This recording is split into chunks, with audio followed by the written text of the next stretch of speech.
Live everywhere. Daily Co's Radio on netrootsradio.com presents David Walton. Kagro in the Morning Show.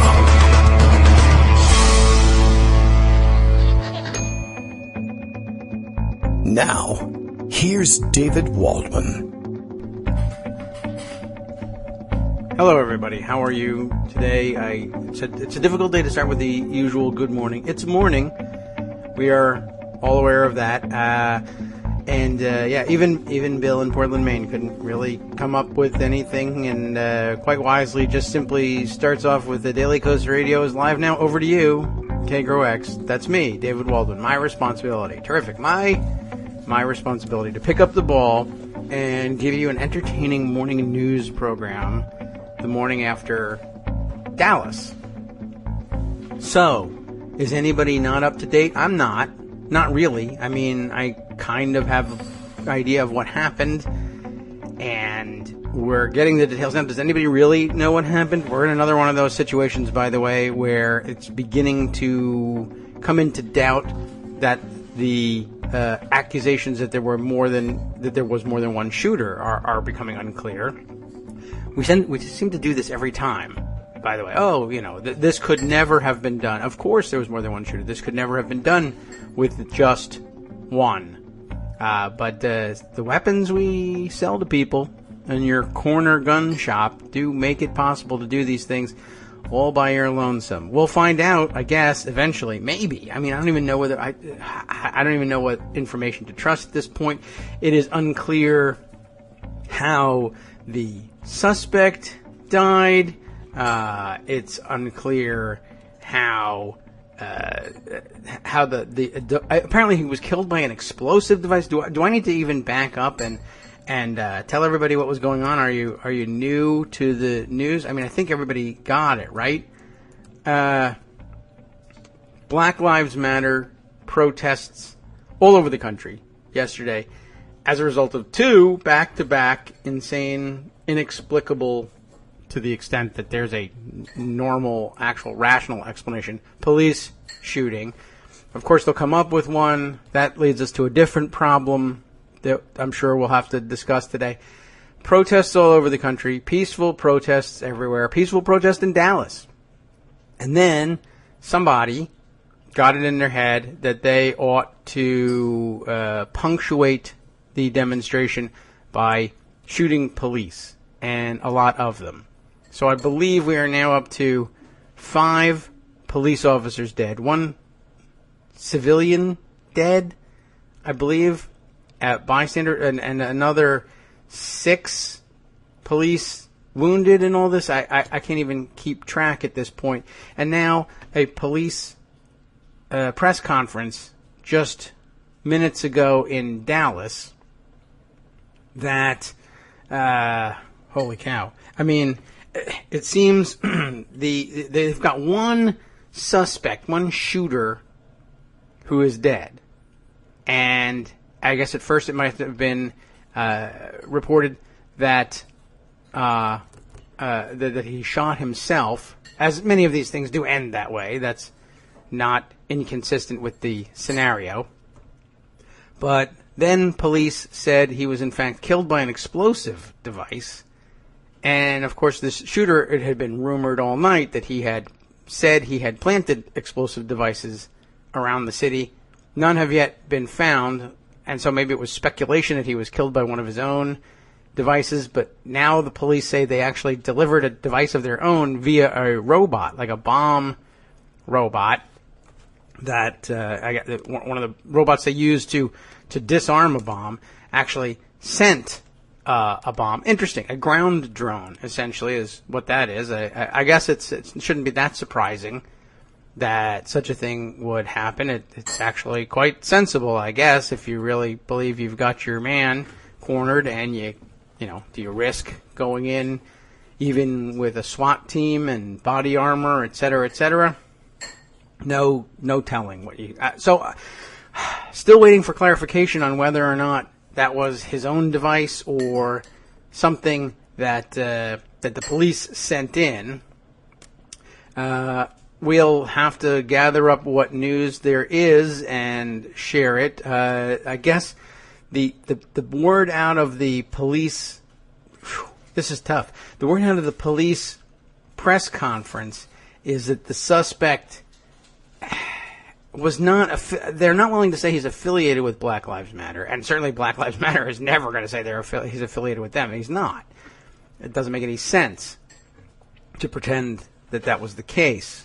That, of course, isn't stopping white supremacists and race trolls on Twitter or, former members of Congress, Joe Walsh in particular.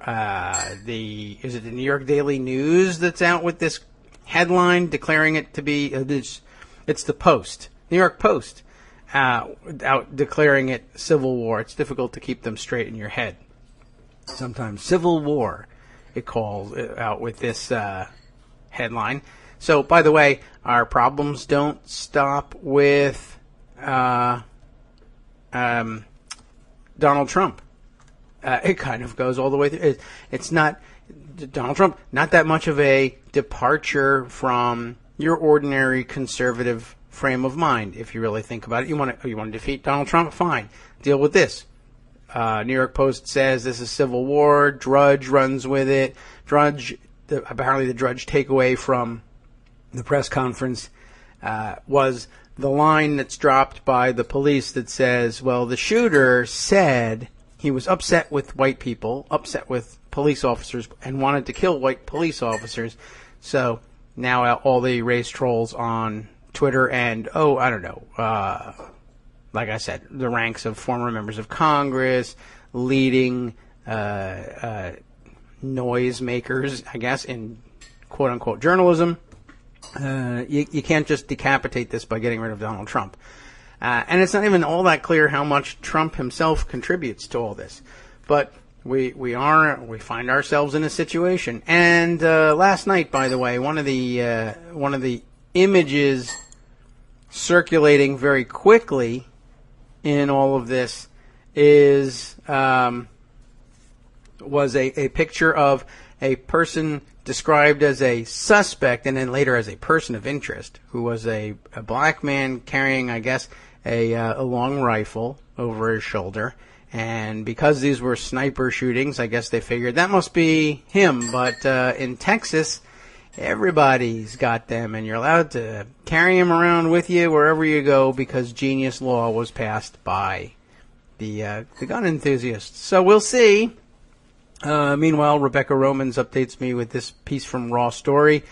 Hit the ground. Trump supporters pull gun on Black Lives Matter rally in Portland. So there was gunplay all over the place when it comes to those protests last night. And I guess we should have guessed that this was going to be the case, despite the fact that they are peaceful protests.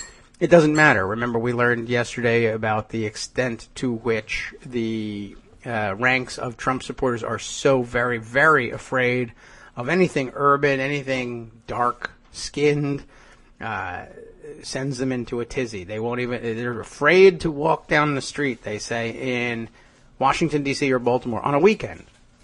Why a weekend? I don't really know what worries them about weekends, but I guess those are the only days that they would be able to go there. But whatever. I don't know. I'm not sure what that's supposed to mean.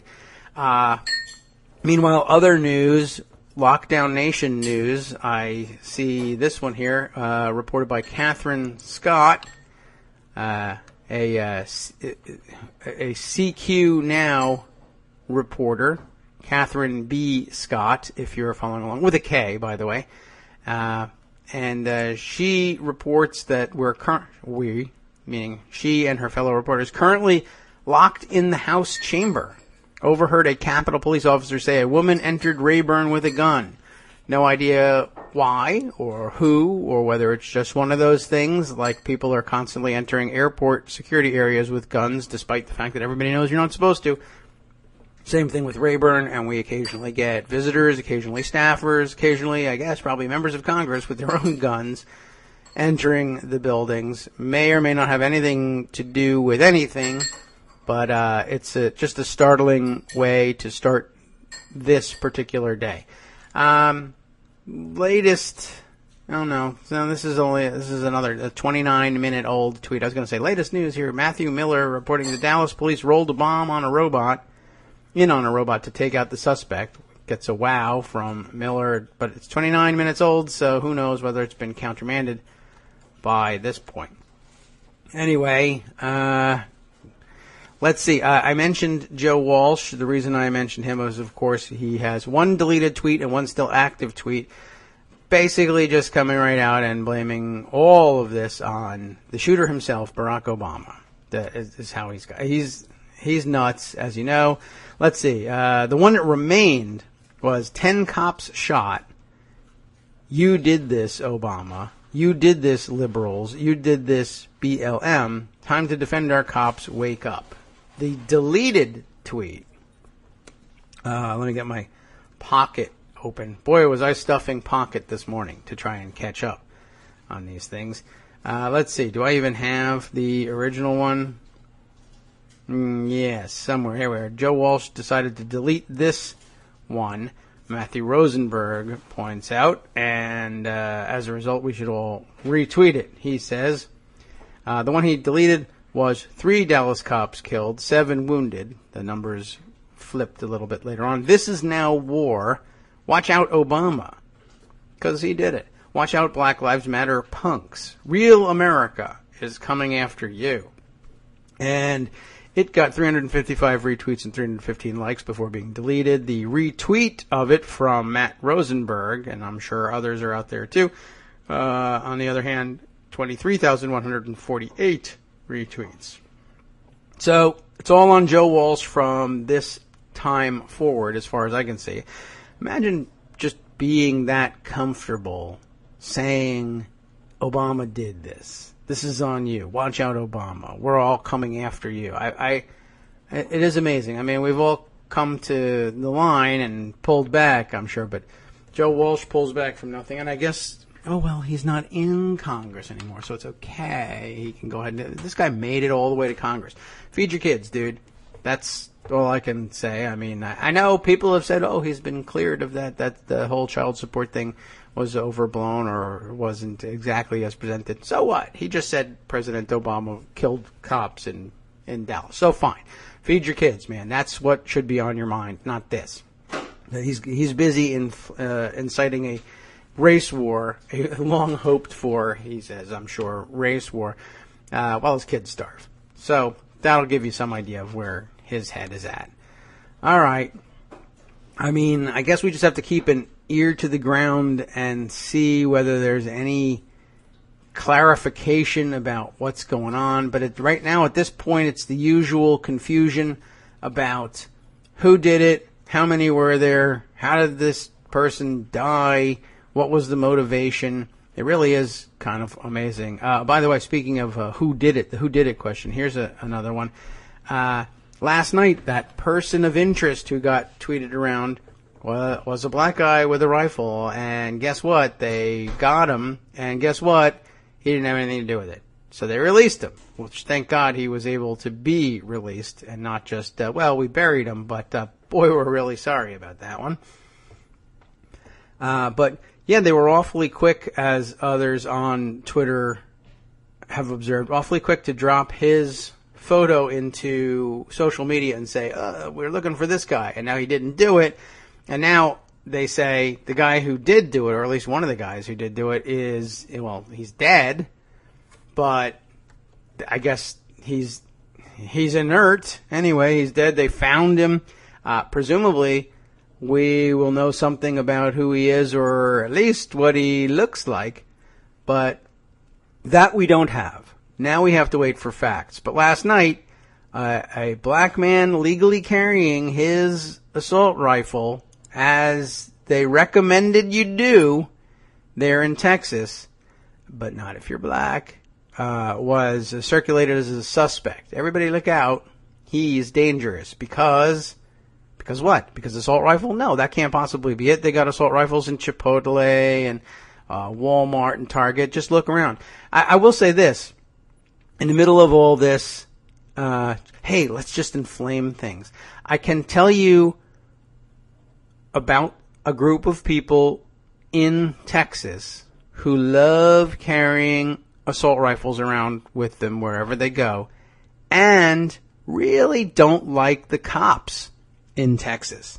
And that's Open Carry Texas and Open Carry Tarrant County, the splinter group from Texas. And the guy we used to see all the time taking pictures of himself with his crazy fedora and walking around in public shopping areas with his guns. His other sideline is Cop Watch. And he loves doing things like handing out, he loves to sort of stand by the side of the road where he sees a police sobriety checkpoint, and he stakes out a position further up the road and waves down drivers and tells them there's a checkpoint here, or a speed trap, or a sobriety checkpoint, and handing out leaflets and constitutions and telling them we got to end the police tyranny in this country. So I'm just saying that the guys with the weapons who also hate cops in Texas are white. But of course they'll say, we don't hate cops, we just want them to do their jobs right. But we believe that because white guy, and we don't believe the other people because black guys. So they definitely totally did it. I really, we can't definitively say what the hell happened here, but that's really been the point all along. All right, let's see. Man, I don't even know where to go with this one, but I think we might have to just drop this for the time being, except for talking about tangential points. The flow of information about what I guess will become the official story of what actually happened has stopped for the moment. And maybe that's a good thing. Maybe it's the best thing to do is to freeze it in place and try and figure it out, and maybe turn some attention elsewhere. I did see, I guess one other thing I'll add, I think if I got the chain of custody right in our Twitter feeds here, I did see, let me see if I can't dig it up just to be 100% certain. I think it was Jesse Burney who I saw commenting on the tweet of Peter King, not the congressman, but the Sports Illustrated writer. Everybody's got a right to comment on things. I don't begrudge Sports Illustrated journalists their right to say something about this, but wow.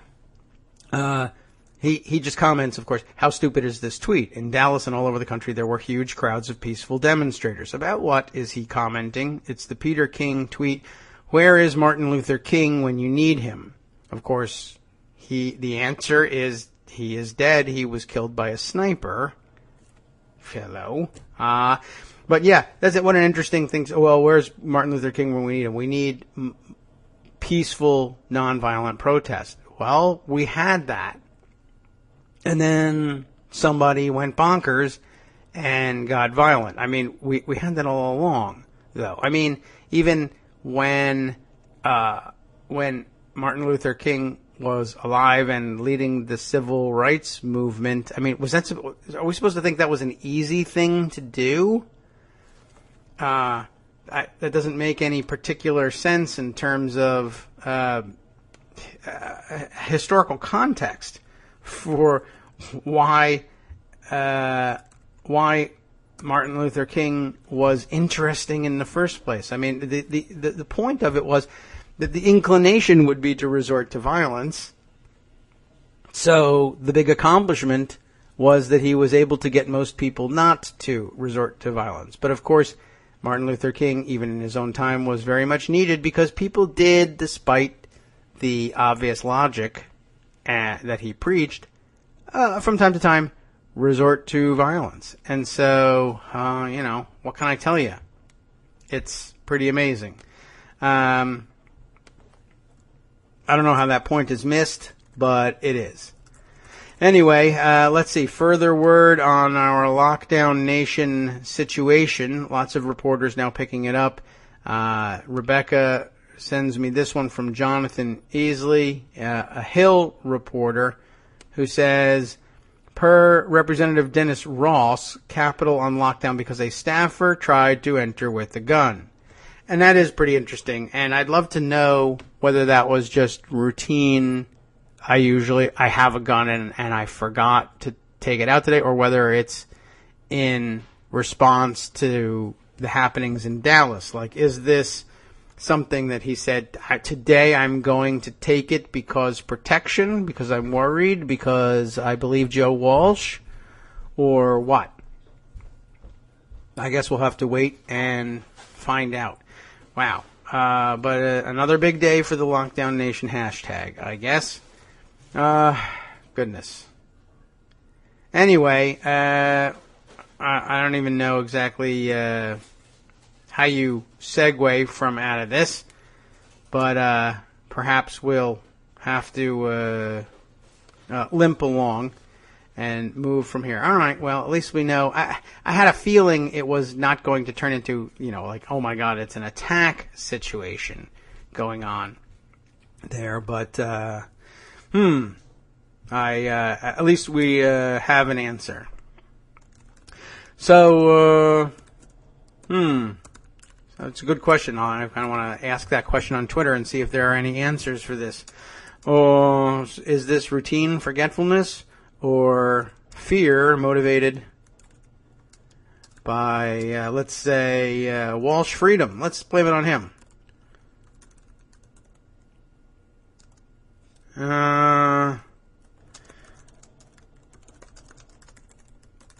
Good question. All right, so it's a tough show to do today, and a tough thing to do to type along while you're trying to do a show. I don't even know how we're going to make it through one today.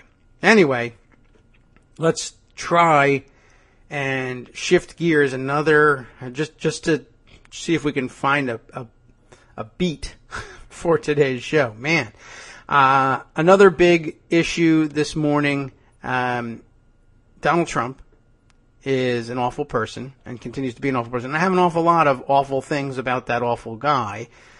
The one this morning that drew a lot of attention, picked up on by Tegan Goddard and his Political Wire. Byron York apparently has got a piece out in which he purports to be the guy who understands Donald Trump and can explain it to the rest of us poor saps. I don't know whether I buy into this or not, but the great value of Tegan Goddard and his Political Wire is that instead of wasting all your time reading a long-ish think piece about how nobody understands Donald Trump but me, we can get right to the meat of it by looking at the excerpts. So here's what Byron York has to say on this front. The first thing to remember, this is about how Trump speaks, and I guess his use of rhetoric. The first thing to remember is that Trump does not give a speech in the sense that veteran political strategists or reporters recognize and understand a speech. You see. From the very beginning of his campaign, Trump has expressed contempt for the entire genre of political speech making. Instead of a prepared stump speech that he gives over and over again, the standard diet for political reporters covering the presidential race, Trump instead has chosen to deliver a stream of consciousness performance, like me, designed to capitalize on his celebrity. Not me. To entertain, to attack opponents. I'm into those two things. And to address the actual issues in the race. And most of all, to keep his audience awake and paying attention. There's a lot of bragging in Trump's speeches. He can seem strangely needy, repeatedly asking the audience to affirm that he did a good job with this or that. But mostly, he's telling voters how great he is, how everything he does and everything he possesses is the best, and how he will be a great, great president. I'm looking for the insight in this, and I can't find it. Let me see if there's any. It's in the Washington Examiner. Yuck, I clicked on it. Anyway, is there anything more to it? Because I also saw it, I think, summarily dismissed, and I think they're right in dismissing it as, this is just another, let me pretend I'm the only guy that understands this, and tell you that there's real hidden genius in not making any sense whatsoever in the speeches, is that people who don't like politics or speeches are entertained and are are willing to sign up and pledge their allegiance over to Trump and to vote for him precisely because what he says doesn't make any sense. So there you go. Genius. And I see someone has finally answered the question that Peter King has. Where is Martin Luther King when you need him? Answer, Mode 7 says, someone shot him. You're right. 10 points for you. Let's see. Anyway. Oh, look. Yeah, I know that. Ken Bernstein, Teacher Ken, chimes in with the arrested staffer thing, telling me Jim Webb once had a staffer arrested because that staffer brought in Webb's briefcase with a gun in it and didn't know it was there. Yes, I collect those stories, so I know that. Thank you. Okay. But good point, and there have been plenty since, and federal level, state level. You know, you've been listening to the show. I've been telling you that since I heard about it happening in the first place.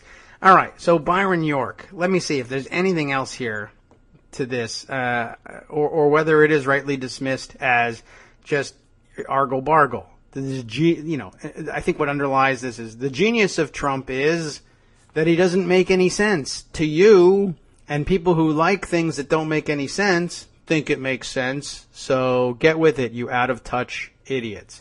Now, you're right, it doesn't make any sense, and people don't care. That's what's really at the heart of all that stuff. But in other words, you were right all along, and you don't need me to explain it to you. Donald Trump's speech in Cincinnati Wednesday night astonished even those in the press corps and political world who have spent a long time watching Donald Trump's speeches. As Trump talked and talked, the speech lasted 68 minutes, some took to Twitter to express amazement and in some cases outrage. So this is the Why Is This News column version of the Why Is This News tweet. Okay. Can anyone think of a speech by a major party candidate to compare to Trump's raving performance tonight in Cincy, wrote Politico's Glenn Thrush. This is the craziest speech I've ever heard since last night, which was the craziest speech I'd ever heard, wrote Commentary's John Podhertz, who had also watched Trump's Tuesday speech in North Carolina, or any other speech for that matter. We shouldn't be talking about anything but Clinton's flagrant abuse of classified info, but Trump, this is the conservative take, wants to exercise his right to word vomit, wrote Republican strategist and former Eric Cantor aide Rory Cooper. Any hostility to Trump aside, there appears to be a serious disconnect, a communications gap, between those who cover and comment on Trump and those who support him and come to his rallies. Right. One group is thinking about what he says, and one group is not.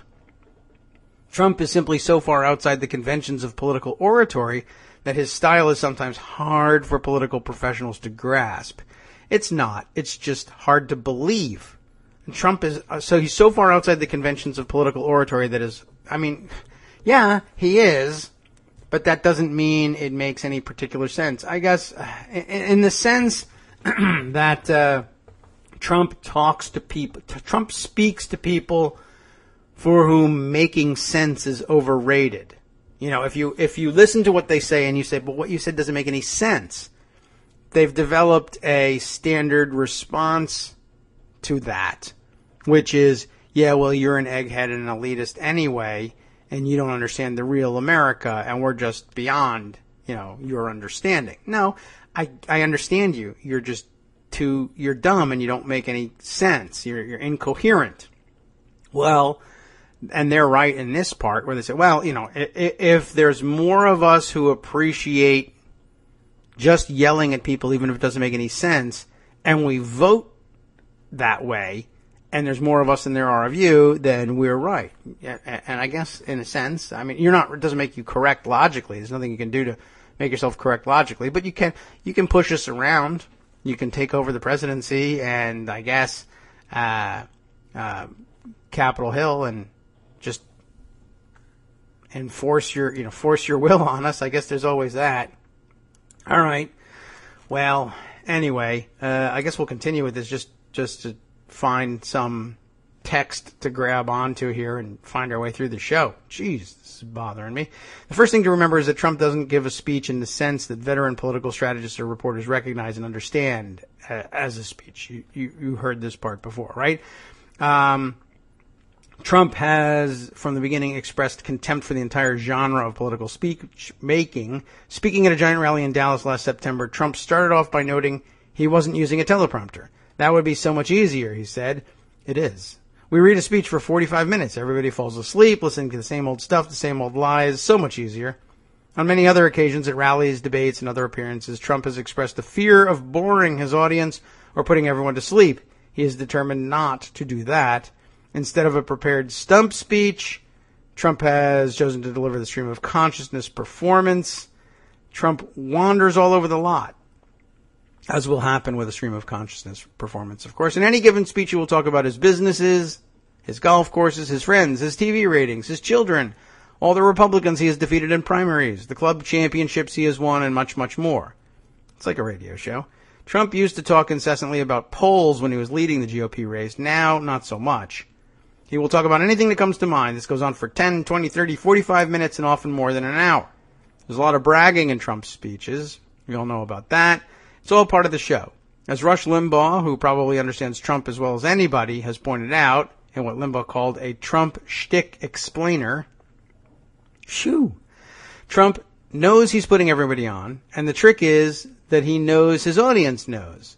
It's all part of the performance, and amid all the bombast, Trump makes it a practice on 2 or 3 occasions, in Limbaugh's words, to go all humble, to go total humility.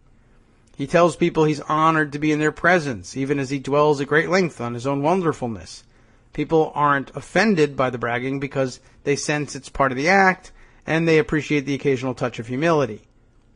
Trump almost never expresses a complete thought without going down some side road. I have that problem. Take this example from Cincinnati, which Trump started on trade and somehow ended up on golf great Jack Nicklaus. Yeah, it's typical. We have trade deficits that are so massive, not only with China, not only with Mexico, which is massive. I take my hats off to the leadership of Mexico for the job they've done on us. They treat us like we're babies. They beat us at the border and with trade. Have you ever seen the companies that are moving to Mexico? I think I won Indiana largely because Carrier Air Conditioning Company. I love Indiana. Well, I also won because of the great Bobby Knight, right? Bobby Knight. I told you the story where Bobby called up and said, "Sir, you're going to run for president." That was a year before I did it. You've got to run for president. I said, "Is this Bobby Knight?" I didn't know Bobby Knight. And then when I ran, and when I got to Indiana, somebody said, "Do you think you could ever get Bobby Knight?" I said, "I think so." It's completely gone from Indiana, from the trade deficit thing, huh? I said, "I think so." And I pulled up a stack, and I had this paper, and I had his number, and he picks up the phone, and he goes, "I've been waiting for you to call." He's a cool dude. He won 900 games. He won 3 championships for Indiana. He won the Olympics. He won the Pan Am Games. Wow. And he had the last undefeated season in college basketball. He's a winner. And Jack Nicklaus, total winner. And Jack, a different state, Ohio. I mean, to me, having his endorsement is so great, but Jack and Bobby, we have so many unbelievable champs endorsing. So many unbelievable champs. So here's the story, folks. We're going to turn it around. In other words, he doesn't know anything about trade. So that's what he did. But, I guess in this sense, York is right. Who cares? The crowd doesn't know anything about trade either, but they know who Bobby Knight is and they know who Jack Nicklaus is. You talk to them on the phone, that's awesome. Woo! And nobody goes, but what about the trade point you were going to make? So as a debating technique, as rhetorical technique, as logical flow of information goes, total failure. What were you going to say about trade? Oh, yeah, I don't know. I don't know anything really about trade. It's just we're losing or something. And then I want to win instead of lose.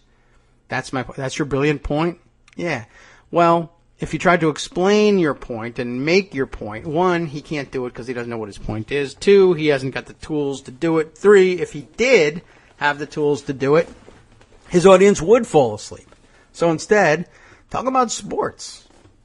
Rousing success. But the supporters love it.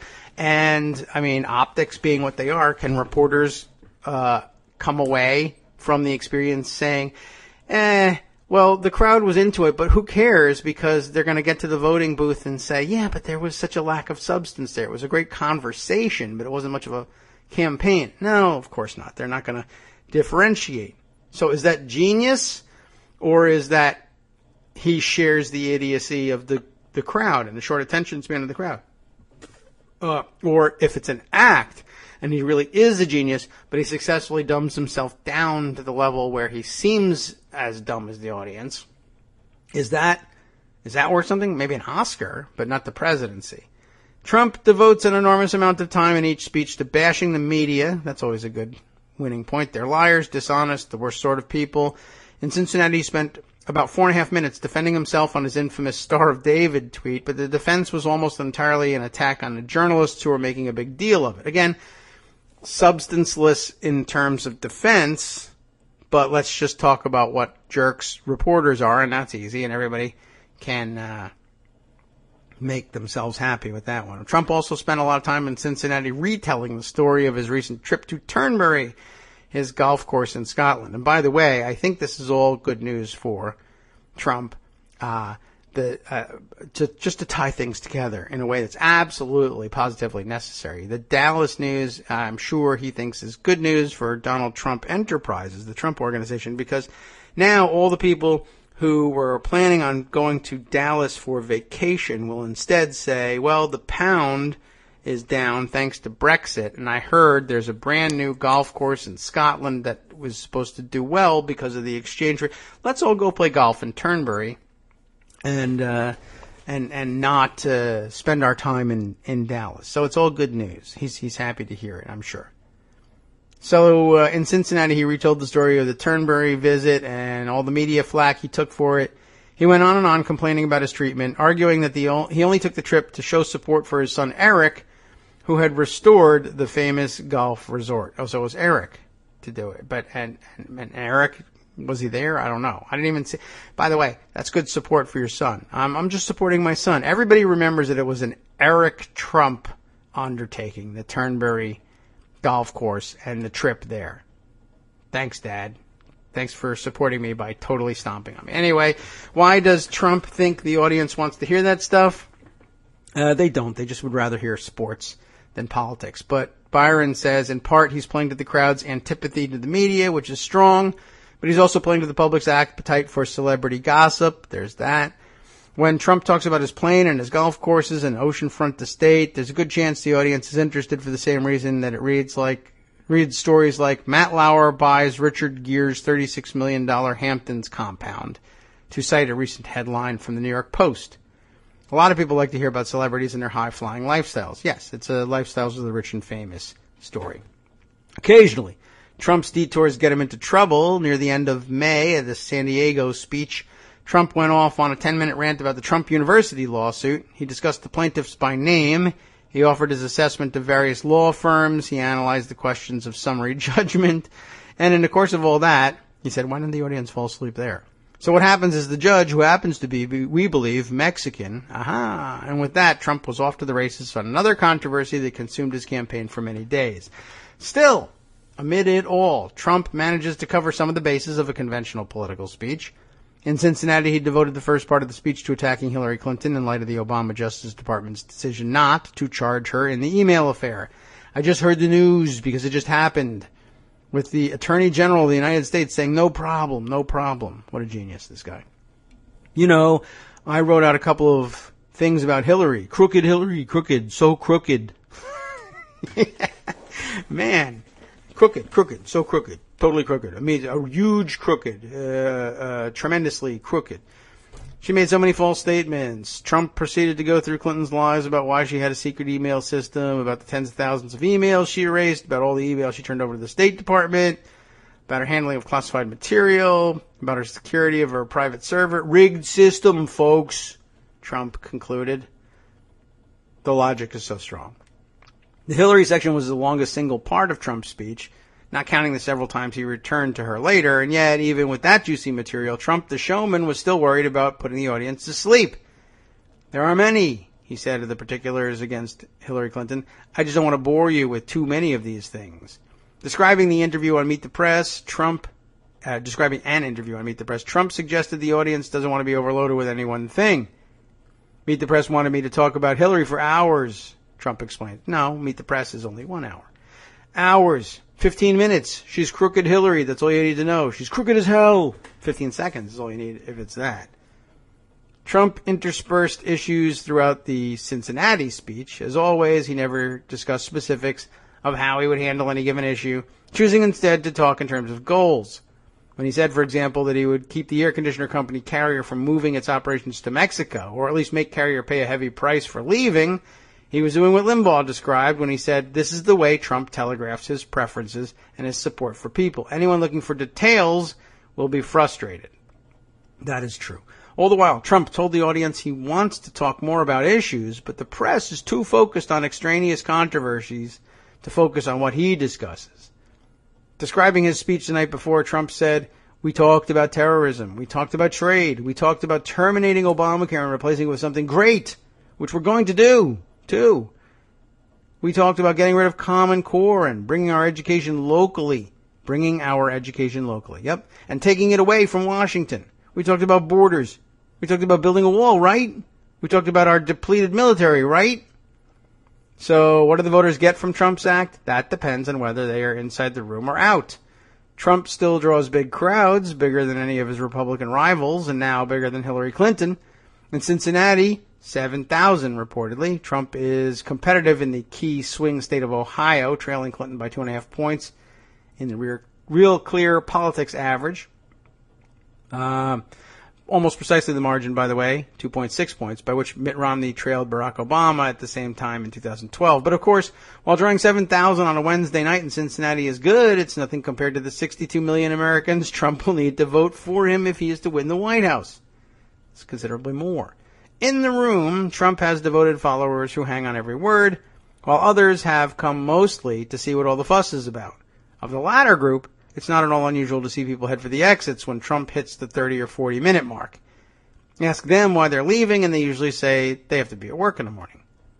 But here's the striking thing. Whether the attendee is a loyal Trump fan or not, after all of Trump's rambling and meandering, after one discursive aside after another, many of those attending still manage to come away from Trump's speech with the concise and focused takeaways.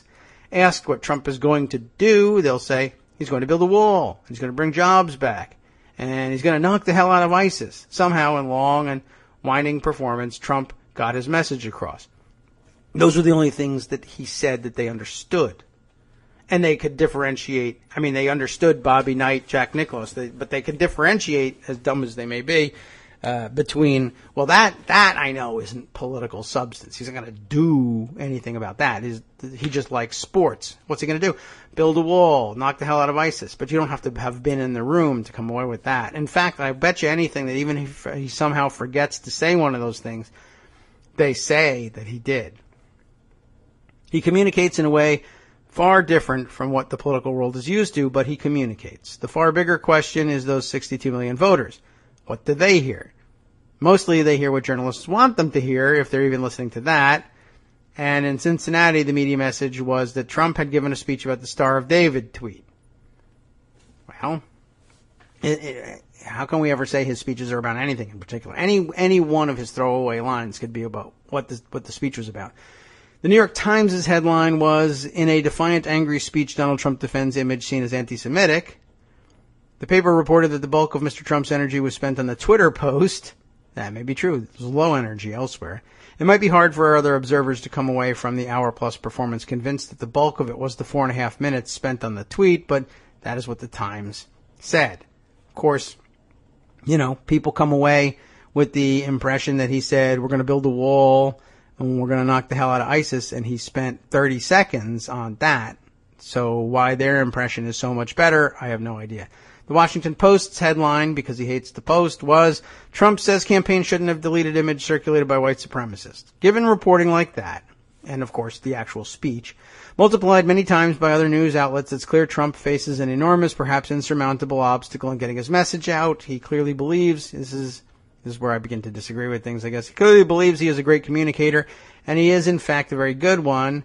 But as a political speaker, Trump is so far outside the box that he has virtually overwhelmed the senses of those reporting and analyzing the news making it difficult for some voters who haven't actually seen him to get a clear picture of his appeal to supporters. I mean, what else are the reporters going to write other than the fact that, I mean, the bulk of any Trump speech is, in fact, a rote stump speech over and over again. It's just, it's not written, and he doesn't deliver it exactly the same way every single time because he doesn't do his speeches that way.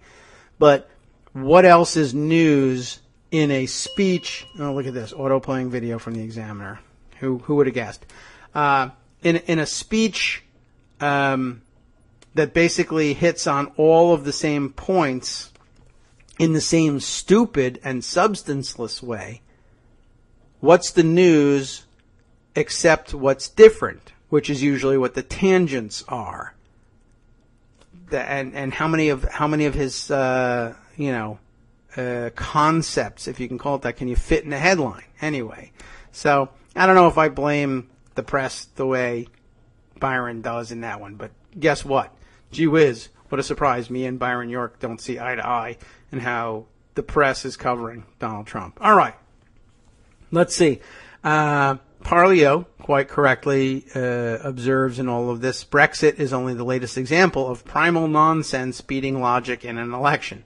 It does happen from time to time. And, of course, the fact that he's got the nomination pretty much sewed up demonstrates the same. Whether or not it can prevail in the general election the way Brexit did, for the time being anyway, we have yet to see. So Trump really is terrible. And there really are a number of other terrible examples of his terribleness. Or, I guess, depending on how you look at it, great examples of his terribleness. What have we got that's of interest and available to share? I got to scroll back a little bit. I stuffed an awful lot of stuff into the pockets today. And you could go with any one of them. Wow. All right. Here's how I summarized things at the end of the day yesterday at home. There was crazy upon crazy upon crazy from Trump yesterday. And it's hard to pick what was the theme of the top craziness of yesterday. Let's begin here with the Washington Post reporting on, from Sean Sullivan, reporting on Trump seeking GOP unity, has tense meeting with Senate Republicans. I think this goes in escalating order of craziness. Let's see if I got this right last night. So Donald Trump came to Washington. He decided he would meet with nervous Republicans on Capitol Hill to show them it's all going to be okay. We're all going to be unified in the end. And I'm a normal guy. Well, he's not, and they won't be. Donald Trump's private meeting Thursday with Senate Republicans designed to foster greater party unity ahead of the national convention in Cleveland grew combative as the presumptive presidential nominee admonished three senators who have been critical of his candidacy and predicted they would lose their re-election bids, according to two Republican officials with direct knowledge of the exchanges.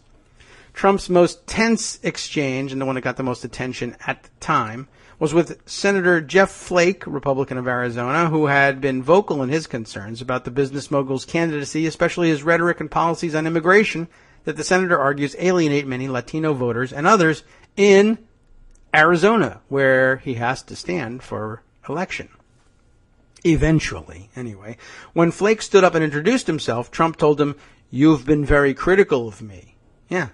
He has. Yes. Good on you, Jeff. Says, yes, I'm the other senator from Arizona, the one who didn't get captured. Woo! It might be worth hanging out just a little bit with Jeff Flake. He's an interesting guy. He is. He really is. Anyway, I'm the one who didn't get captured. And I want to talk to you about statements like that. Flake responded, according to two Republican officials. But I didn't see any reporting on the discussion of comments like that one about the one who didn't get captured. I prefer guys who didn't get captured. But he instead, because he's an actual Like, I disagree with Jeff Flake all the time, but an actual thinking human being, he now says, I've made my jab, I gotta pivot and go back to the immigration point I meant to make. Whereas Donald Trump at this point would say, go off on a tangent about somebody he knew who was in the military, who was totally great and loved him and thought he would be an awesome commander-in-chief. And by the way, Bobby Knight. Something, right? But Flake turns around and goes back. Though it is explained here, Flake was referencing Trump's comments last summer about the military service of Senator John McCain, also a Republican of Arizona, in case you weren't sure, who was a prisoner of war during the Vietnam conflict. Trump questioned whether McCain was a war hero because he was captured. Flake told Trump that he wants to be able to support him. I'm not part of the Never Trump movement. Good to know. But he remains uncomfortable backing his candidacy, the officials said.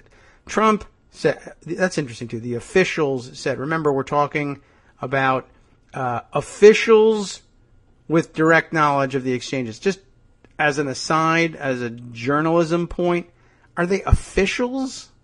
I'm just curious. I mean, it's a throwaway word and it could mean anything, but that's an interesting way of attributing this. Republican officials with direct, Republican operatives, Republican aides, are they officials? Are they? Is that an accurate ID? Then I'd really like to know who they were. Officials. Like office-holding officials? Or just people? That's an interesting attribution. And I bet a wrong one. But I'm curious to know. Anyway, so that's, he says, they explain the, I'm the one who didn't get captured comment. And that Flake doesn't consider himself part of the Never Trump movement. Trump said at the meeting that he has yet to attack Flake hard, and presumably that's because they're both Republicans. And yet, that's what he said. Oh yeah, well I haven't even attacked you hard yet, but I'm going to. He said, threatened to begin doing so. Flake stood up to Trump by urging him to stop attacking Mexicans. Trump, in return, I think you should stop attacking Muslims, that too, but Mexicans, because political considerations, this, that, and the other thing, logical argument, right? Trump answers, well, I predict that you will lose your reelection. At which point Flake informed Trump that he was not on the ballot this year, the sources said. Of course, Trump could just say, well, I predict that you'll lose your election whenever you are on the ballot. That doesn't really matter very much to me, but just again, sort of one of those moments where logic dictates a different response, but Trump doesn't really have anything there. He can't defend his immigration policy because it's, one, not a policy, and two, indefensible. And there's no nuance to it. Well, maybe I'll deport only half because something. So it's all nonsense. And the only way he can end the conversation is to say, yeah, well, I think you're wrong, and I'll prove it to you when you lose your reelection. Okay, but that's sensational. I would lead with that too. Asked in a Senate hallway about his exchange with Trump, Flake declined to elaborate. No, I'll just leave it, he told reporters, adding, my position remains, I want to support the nominee. I really do. I just can't support him given the things that he said. Paul Manafort, the Trump campaign's chairman and senior strategist who attended the meeting, disputed the characterization of it as contentious. In a statement to the Washington Post, Manafort, who I would say qualifies as an official of the campaign, by the way, today's meeting was positive and productive, and these characterizations attributed to unnamed sources are wholly inaccurate. So we presume that it's a different official. But I don't know. I would question that. I don't think it's beyond Paul Manafort to say, to tell people those things and then deny it on the record. The conversation was very positive and substantive. It wasn't positive, and there was no chance it was substantive. The members were in total agreement with Mr. Trump of the need, weirdly, to unite the party and work together to win the presidency and keep a Republican Congress. Mr. Trump was pleased with the discussion and looks forward to working together with the Republican Party leadership towards defeating Hillary Clinton in November, blah, blah, blah. Trump also called out Senator Mark Kirk, Republican of Illinois, who withdrew his endorsement of Trump last month, citing the business mogul's racially based attacks on a federal judge, you know which one, and said he did not approve of the senator's actions, the officials said. Okay, so even in that sentence we lose the train there because there's this aside piece. Trump calls out Kirk and says he doesn't approve of the senator's decision to withdraw the endorsement. Characterizing Kirk as a loser, Trump vowed that he would carry Illinois in the general election, even though the state traditionally has been solidly Democratic in presidential contests. Kirk did not attend the meeting with Trump. Asked later in the day about Trump's comments, Kirk declined to comment other than say, I guess he lit me up. Light up of the year. I don't care for either of those guys. And again, in these fights between Trump and other Republicans, I can only root for injuries. That's all there is to it. Senator Sass, and I'm still not clear on that guy's pronunciation. Sass? It should be Sassy. Sassy. Senator Sass went to today's meeting ready to listen. I don't know why. Senator Sass introduced himself to Mr. Trump, and the two had a gracious exchange, said James Wegman, with two N's, not like the supermarket. The senator's spokesman, Mr. Sass, that's fun. Do that as long as they're going to call him Mr. Trump. You call him Mr. Sass. Continues to believe that our country is in a bad place. Ooh, so bad. And with these two candidates, this election remains a dumpster fire. Nothing has changed. Trump's trip to Washington on Thursday highlighted the continuing concerns among congressional Republicans over controversial remarks he continues to deliver on the campaign trail and how they may affect GOP members facing tough re-election battles in the fall. Before his meeting with Senate Republicans, Trump visited with fellow House Republican conference why fellow? I don't know. I inserted that. It's a ghost word. It's not there. Trump visited with the House Republican conference in what leaders billed as a chance for rank and file members to get to know the party's presumptive presidential nominee. Interesting that there's not much discussion there. Trump doesn't have individual members of the House to call out in many cases because they're all crazy to begin with and they don't fight with Trump. But it's also quite likely that he doesn't know who any of them are. So, no word. That's interesting. That was the first stop, and there's no news from that. But the Senate one was contentious. Let's see. What I thought was especially helpful today was our members just got access and got to ask their questions and talk about their issues, said House Speaker Paul Ryan. I thought he did a great job engaging with our members, and I think the members appreciate it. Probably all the discussion was, would you come to my district? Or when you come to my state, can I get on the stage with you? Ryan said members talked to Trump about the constitutional roles, they had substance, of the president and Congress, reducing regulations and overhauling the tax code. All issues included the A Better Way, that's what it said, I guess, in the A Better Way policy blueprint House Republicans have rolled out in recent weeks. We clearly have a presumptive nominee who wants to work with us on moving this agenda forward, Ryan said. Trump was greeted by applause from more than 200 House GOP members at the standing room only gathering, according to GOP aides, and was introduced at the event by financial commentator and TV personality Larry Kudlow. Trump opened the discussion with a speech on the importance of appointing conservative justices to the Supreme Court. In his discussion with senators, Trump claimed that he had inside intelligence about Hillary Clinton's vetting process for Supreme Court vacancies, and that he knew the names of two people the presumptive Democratic nominee is considering nominating. Two Republican officials, again, said. But Trump would not reveal those names. Secret. Totally secret. Trump has long cited vacancies on the Supreme Court as a reason for Republicans to unify. We know about that. Despite House leaders' positive statement about the gathering, several Republican lawmakers leaving the morning meeting said they're still unconvinced that Trump can be a good standard bearer for the party. I still need to be persuaded, said Representative Charlie Dent of Pennsylvania, a moderate member of the conference. So he'll be singled out as a loser next time.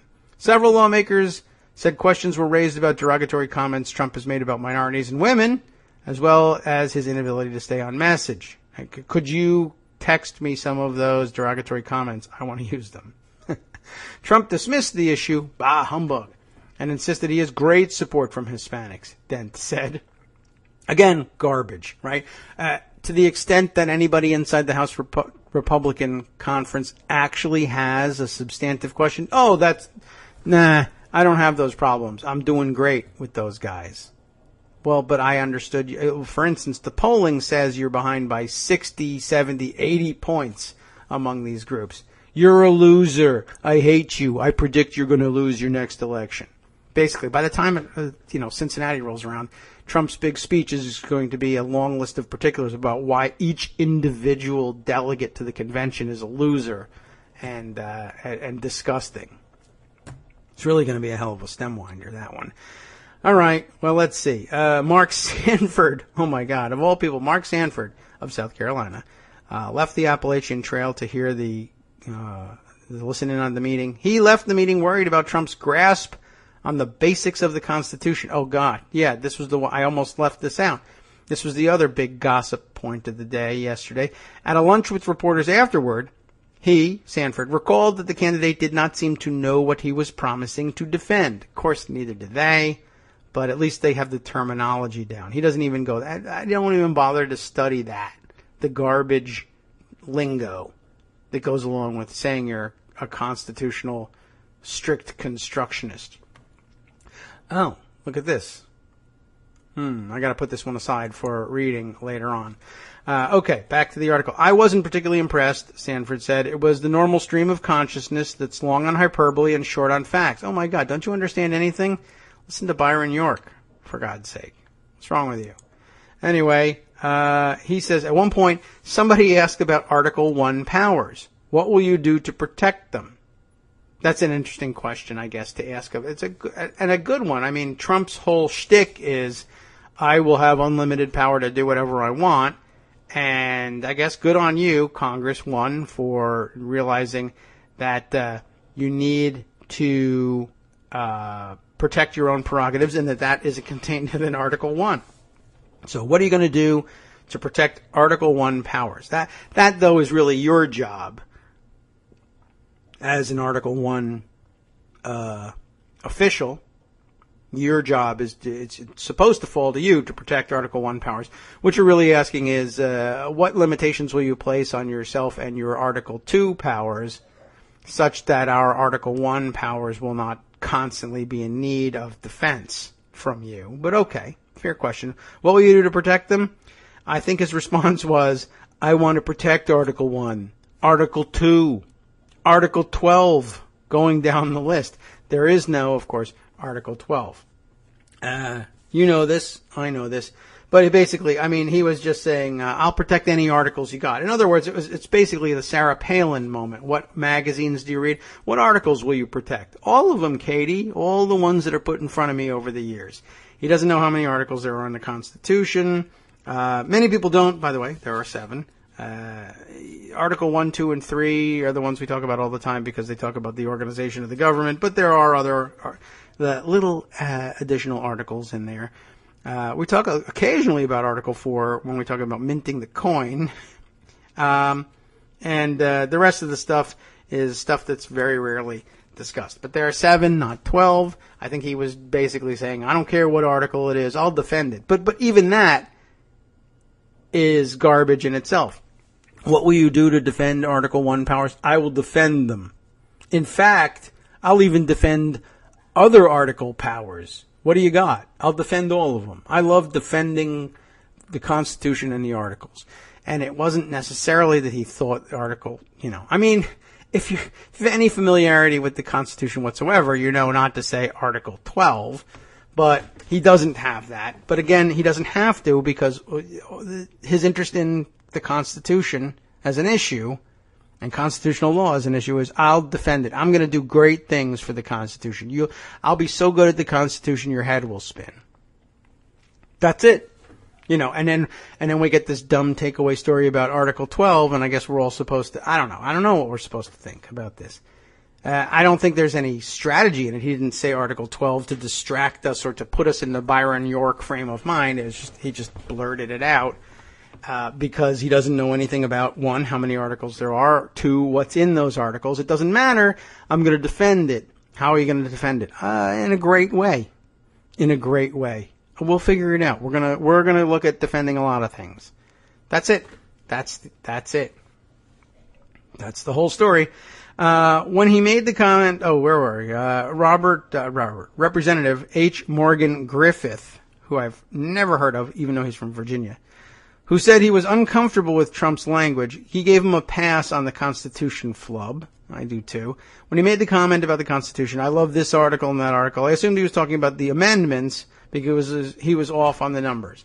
I doubt he was talking about the amendments because, is the 12th Amendment something that you think Donald Trump really super duper loves? That's electoral college stuff. Do you know what's in it? I mean, I could tell you about it. The electors shall meet in their respective states and vote by ballot for president and vice president, one of whom at least shall not be an inhabitant of the same state with themselves, which we'll get back to in a few minutes as we escalate the stupidity of the day. Blah, blah, blah. You know, how it's going to work and how they cast their electoral votes and who becomes president, who becomes vice president. You know, this was the 1804 ratified Article 12. It doesn't have any, nobody would say, I'll defend Article 12. Maybe he was talking about the amendments, maybe not, and that's possible too. Article 1, Article 2, he might have thought. And they are articles of amendment, I guess, technically, back when they circulated them the first time. That's true. But I don't think he knows that, and it certainly doesn't have anything to do with it. And it wasn't the question he was being asked. But it doesn't matter because his answer is, I don't know, whatever you got. You want something defended? I'll defend it. Why not? Oh, really? Because you actually have made a statement in opposition to that. Well, then that one sucks. But what else have you got? I'll defend that. He doesn't know. He doesn't care. I'd give him a pass, too, in that he might have been rhetorically saying, whatever you put in front of me, I'll defend if you want me to defend it. But the problem is that underlying all of this is he's got no idea. And he doesn't care. And if it turns out he's wrong, he'll just change his mind and say he never said the wrong thing later on. Let's see. Where else? Let's wrap this one up. When he made the comment, he thought he was maybe talking about the amendments, but both Griffith and Sanford tempered their criticism, contrasting Trump's sometimes slipshod approach to Clinton's adroit politicking. He may be loose on some facts, reckless on some. He may be reckless, but it's not malicious intent there. It's just he stupidly led us into global thermonuclear war. He didn't mean to. So, Representative Adam Kinzinger, Republican of Illinois, said Trump brought up his recent comments about Saddam Hussein in the context of how unfair the media has been to him. Trump has praised the former Iraqi dictator for being so good at killing terrorists, while adding that is all he thinks was good about a bad guy, a really bad guy, a really super huge, tremendously bad guy. He's disgusting. He's really bad. He's huge, bad, disgusting. That Kinzinger called Trump's previous comments about Hussein disgusting and despicable. He's doing the Trump speak. That's good. He said it was awkward to hear the GOP nominee defend his remarks in the room. Other members expressed confidence that Trump understands he needs to tone down his rhetoric. Yeah, right. If you look at the trajectory of his unforced errors, he's getting better. No, he's not, said Representative Bill Flores of Texas. I mean, he's not where we want him to be, but he's getting better. That's an extraordinarily optimistic view of things, but okay. The gatherings with House and Senate Republicans came after Trump said at a rally in Ohio on Wednesday night that it was a mistake for his campaign to remove a tweet attacking Clinton with a 6-pointed star placed on top of a bed of money. The image reportedly appeared last month in an online web forum frequented by white supremacists and has widely been condemned as anti-Semitic. The controversy started to quiet by Tuesday as Republicans moved to draw attention to Clinton's email practices as Secretary of State, which had come under investigation by the FBI, but now it has returned to the forefront of the national political debate. Apparently, Newt Gingrich says he worked with Trump on his response, which was, and here's the response: "We shouldn't have done it. We shouldn't have backtracked." It's great. It's good work. Glad that you put your heads together on that one. Trump repeatedly said Wednesday that the 6-point star was just a star, not the Jewish Star of David, and that media outlets covering the controversy are racially profiling. Doesn't even know what that word means. House members leaving the meeting said Trump did not address the controversy in his remarks. and was not asked about it by members. When asked whether he was bothered by the tweet, Representative Lee Zeldin, Republican of New York, said the only Jewish Republican in Congress, now that Eric Cantor is gone, I guess, said, I don't think it helps him. Well, that was probably the safest thing that got said about all of it. All right, so there's that. Let's see. I said there was escalating levels of stupid. The next one was, I don't think I put a article aside on it, but I guess there was more floating, and this keeps happening too, that people keep floating Ivanka Trump, his daughter, one of his two daughters, of course, as a vice presidential selection. And I originally, it was very easy to think he was kidding, but it keeps coming back up. And I guess somebody floated it yesterday, and then Eric Trump. I don't know how it came up. Was he asked about it? Is that what happened? Anyway, he says, yeah, she'd be great. And besides which, essentially says, he's so hot. She's so hot. Of course she'd be a great vice president. Hotness counts. So, going the Jamie Lannister route on that one, good for you, I guess. Salon had this one written up and tweeted it around. Scott Eric Kaufman on this piece. Watch Eric Trump tell Fox News his sister Ivanka would be their father's ideal running mate. She's got the beautiful looks, which is what everybody's looking for in a vice president these days.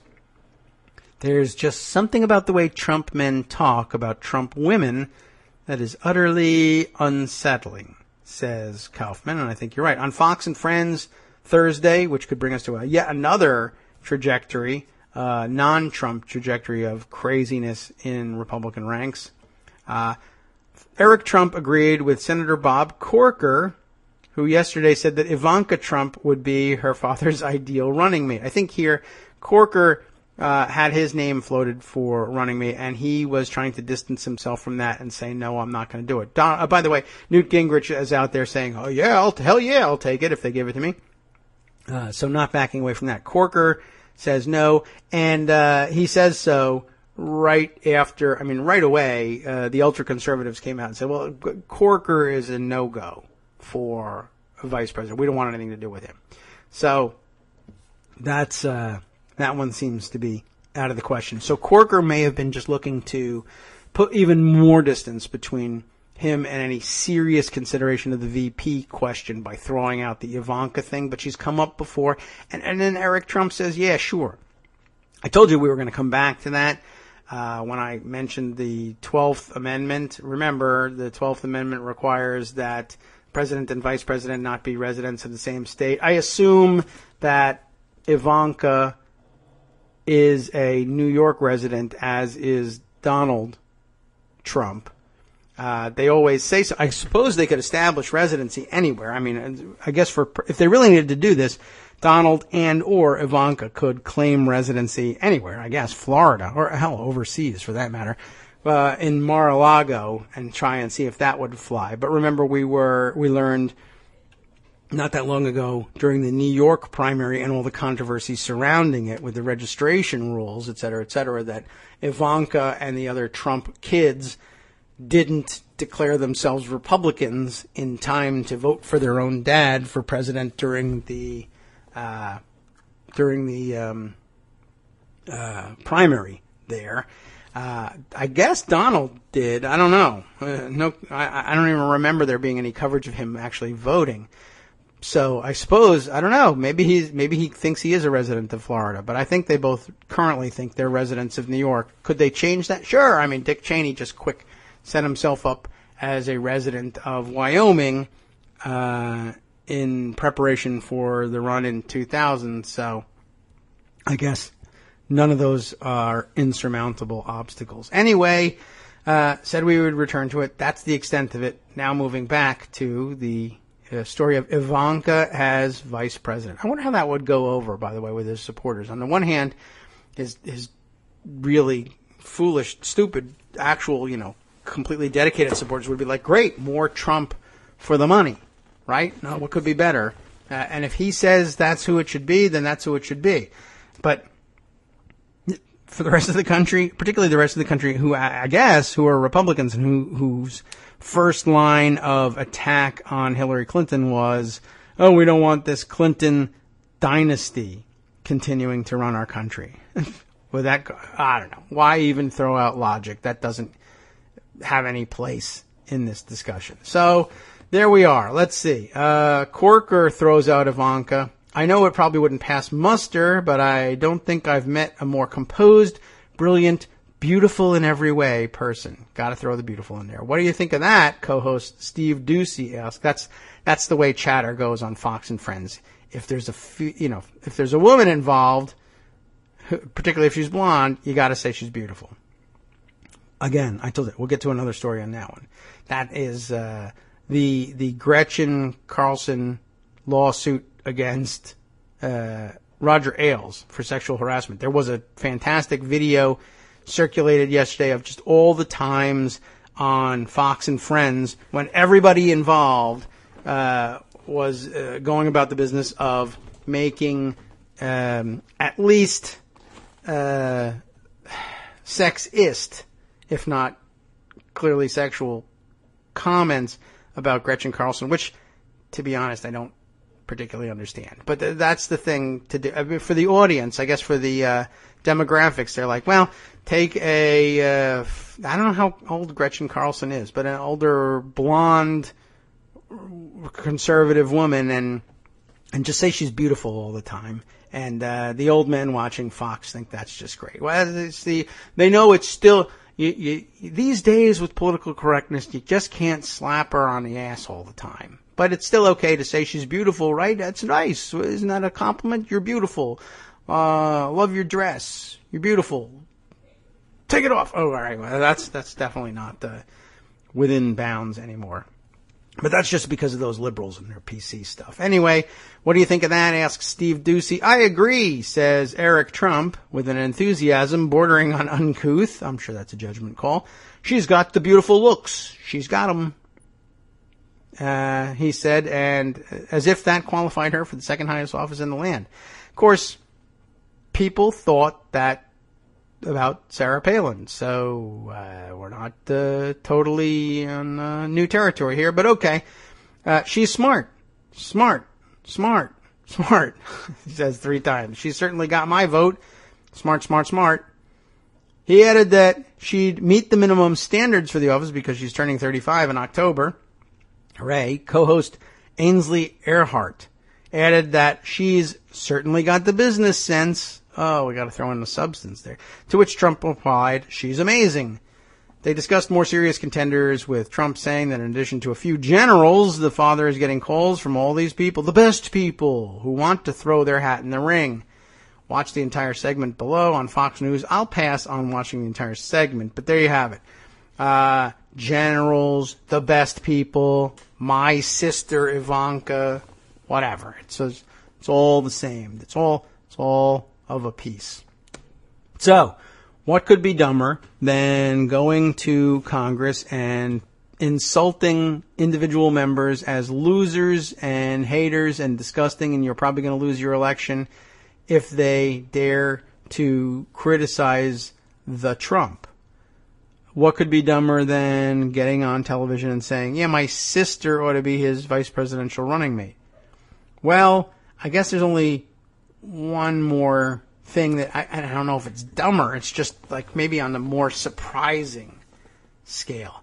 New York Times, Jason Horowitz asks, incredibly, in the headline, would Donald Trump quit if he wins the election? What? Well, he doesn't rule it out. Well, now, do you have to rule it out? Well, if you're Donald Trump, apparently you do. And I mean, how many times have I compared him to Sarah Palin? I guess it's worth asking, might he quit halfway through? Worse, would he quit immediately? What in the hell are you talking about? Well, I'll tell you. The traditional goal, this starts out, of a presidential nominee is to win the presidency and then serve as president. Now, lots of people have speculated that Donald Trump doesn't really want to win. And it rings true. So sometimes people say, geez, I wonder what he would do if he did win. Oh my God, it would be terrible, but imagine him trying to actually figure out how to be president. Well, imagine him not. Donald J. Trump is not a traditional candidate for president, as we have been reminded many times by many different writers this morning. Presented in a recent interview with a scenario, the traditional one in which you serve as president after winning the presidency, presented in a recent interview with a scenario floating around the political ether in which the presumptive Republican nominee proves all the naysayers wrong, beats Hillary Clinton, and wins the presidency, only to forego the office as the ultimate walk-off winner. Mr. Trump flashed a mischievous smile. I'll let you know how I feel about it after it happens, he said minutes before leaving his Trump Tower office to fly to a campaign rally in New Hampshire.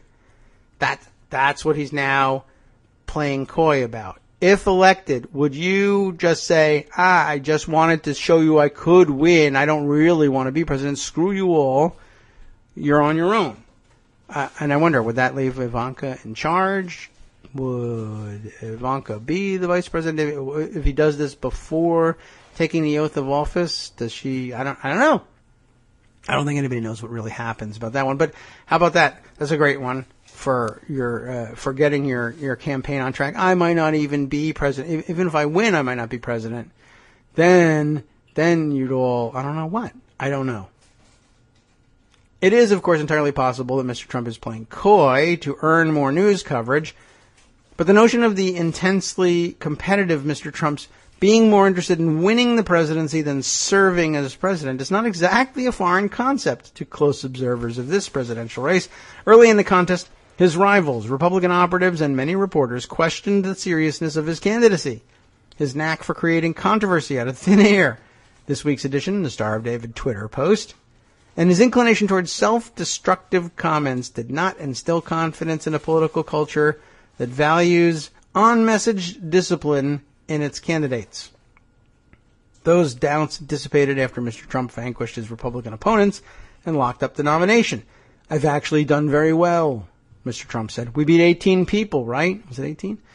But as the race turned toward the general election and a majority of polls have shown Mr. Trump trailing Mrs. Clinton, speculation has again crept into political conversations in Washington, New York, and elsewhere that Mr. Trump will seek an exit strategy before the election to avoid a humiliating loss. Now he is refusing to rule out an even more dramatic departure, one that would let him avoid the grueling job of governing, return to his business, and enjoy his now permanent status as a news media celebrity. Told of Mr. Trump's non-committal comment, Stuart Stevens, a senior advisor to Mitt Romney in 2012, who has become one of Mr. Trump's most vocal critics, said that Mr. Trump was, quote, a con man who is shocked his con hasn't been called, and that he was looking for an emergency exit. He has no sense of how to govern, Mr. Stevens said. He can't even put together a campaign. Even Mr. Trump's supporters acknowledged that his past campaigns had the air of a vanity tour. That impression lingers. A recent Trump news release promising, quote, a speech regarding the election, unquote. That's very committal. Thank you for diving in on that one. I promise you a speech regarding the election. My goodness. Let's see. Prompted many reporters and political fortune tellers to predict a declaration of his departure.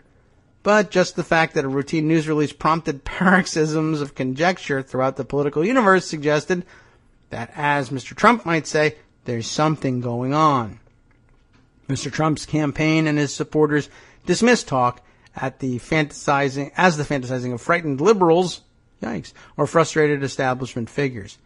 He's not going to pull out, says Thomas Barrack Jr., not Barack, but Thomas Barrack Jr., a financier and real estate investor who is a close friend of Mr. Trump's. He compared Mr. Trump's candidacy to an innovative startup company. You never see disruption when it's happening. Sure you do. People run around saying, I'm disrupting. That's how you know. In Mr. Trump's case, the disruption is everywhere. Last fall, he said in television interviews that if his standing collapsed in the Republican primary polls, he could very well return to his business. In mid-June, amid an onslaught of negative news coverage, he joked to a crowd that he would consider leaving the race for $5 billion. Got to ransom our country back. On the off chance he is actually planning to back out, what would happen? Oh, good. Let's explore that one. Alexander Kaczor, a historian at Harvard, whose name I probably mispronounced, and who's working on a book about the Electoral College, said the process of succession would depend on the precise moment at which he said, nah, never mind. Yeah, I figured as much. The party representatives who make up the Electoral College would suddenly have real power rather than a rubber stamp. If Mr. Trump bowed out after winning on November 8th, but before the electors met in each state to cast their ballots on December 19th, then the electors could have the opportunity to vote for another candidate, Professor Kaczor said. A majority of the 538 electors would be Republicans if he won. But they might not agree on the best alternative candidate. If no one won a majority of the electors, the contest between the top 3 vote-getters, one of whom would presumably be Mrs. Clinton, would go to the House of Representatives, where each state would be given 1 vote, while the Senate would elect the vice president. We're all familiar with that procedure, sort of. I mean, that it exists anyway. House Republicans hold 33 states to the Democrats' 14, with 3 evenly split. It is unclear whether the vote would take place before or after newly elected representatives were seated. That's part of the mystery of it all.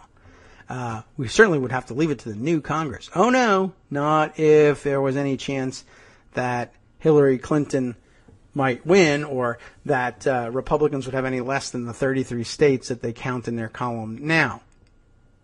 Anyway, it's also unclear what would happen, Professor Kaczor said, if Mr. Trump bid adieu after the electoral votes were cast, but before they were officially counted, per the 12th Amendment, which he would totally defend, by the President of the Senate before a joint session of Congress in January. And if Mr. Trump left after the votes were counted in Congress, but before he was sworn in on January 20th, this is great. Professor Kaczor said the closest guidance would probably come from Section 3 of the 20th Amendment, which he'll also totally defend. If, at the time fixed for the beginning of the term of the president-elect shall have died, or just said, F it, the vice president-elect, Ivanka, shall become president. Nothing like this has ever happened, Professor Kaczor said, and nothing like it will this year, Mr. Trump's supporters say. But you always got to check the documents and see what they say about these things. Supposing they rig it up somehow for Ivanka to... Now, this would really be interesting. What if they rig it up for Ivanka to be vice president, and then everybody says, oh, no, you don't. Everybody knows that the Constitution says that the president and vice president have to be from different states. And suppose both Trumps say, yeah, well, that's what it says. What do you do? I mean, and they just run the whole campaign anyway. And then people say, well, what are you going to do? Because now if you win, the Electoral College isn't going to be able to install both of you. And they just say, we'll take our chances with it. Oh, okay. I mean, can you force? Supposing I don't know. Why even consider this? Supposing the delegates to the convention just say, we trust you. You say you'll deal with it when the time comes. We trust you, and we nominate her anyway. Boom. Right? At what point? Who's got authority? Nobody's got any authority that I can make out to force a change in the ticket during the campaign. The only time at which anybody's got any authority, arguably, to do anything is when the Electoral College meets and says, we can't cast our electoral votes for Ivanka to be vice president because Constitution. On the other hand, if a bunch of wacko idiots are the electors, supposing they say, I know what it says, I just don't give a crap. I'm voting for Ivanka. I'm going to write Ivanka Trump on this piece of paper. That's all there is to it. And I guess at some point, then it falls to the chairs of the 50 plus electoral college meetings in the various states and territories to decide, am I going to sign this stuff and forward it to the Congress, to the Secretary of the Senate? Is the Secretary of the Senate gets it, or is it the Clerk of the House that gets it? Probably the Clerk of the House. We'll have to double check on all of that stuff. Am I going to forward these things? Am I going to sign these as official and say, I know what you're going to say when you get these things, but these guys wrote Ivanka Trump.